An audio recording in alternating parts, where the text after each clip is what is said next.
কবি সুকান্ত ভট্টাচার্য মাত্র 21 বছর বয়সে থেমে গিয়েছিলেন, কিন্তু তার কলমে ছিল আগুন।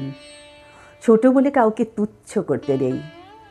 একটা দেশলাই কাঠি জ্বালিয়ে দিতে পারে হাজার অন্ধকার। আমার আজকের নিবেদন কবি সুকান্ত ভট্টাচার্যের দেশলাই কাঠি।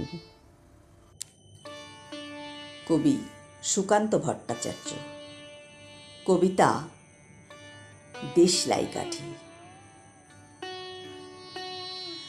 আমি একটা ছোট্ট দেশলাইয়ের কাঠি, এত নগণ্য হয়তো চোখেও পড়ি না, তবু যেন মুখে আমার উসখুস করছে বারুদ, বুকে আমার জ্বলে উঠবার দুরন্ত উচ্ছ্বাস। আমি একটা দেশলাইয়ের কাঠি।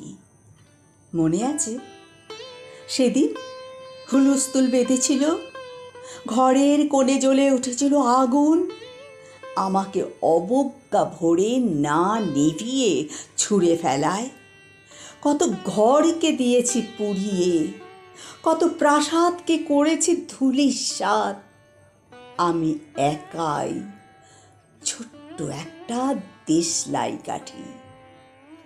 এমনই বহু নগর, বহু রাজ্যকে দিতে পারি ছাড় খাড় করে, তবুও অবজ্ঞা করবে আমাদের। মনে নেই এই সেদিন আমরা সবাই জ্বলে উঠেছিলাম একই বাক্সে, চমকে উঠেছিলে।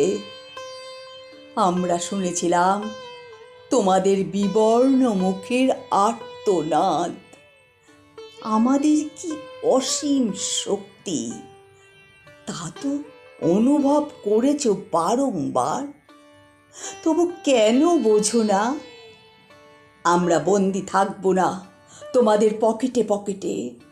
আমরা বেরিয়ে পড়ব, আমরা ছড়িয়ে পড়ব শহরে গঞ্জে গ্রামে, দিগন্ত থেকে দিগন্তে।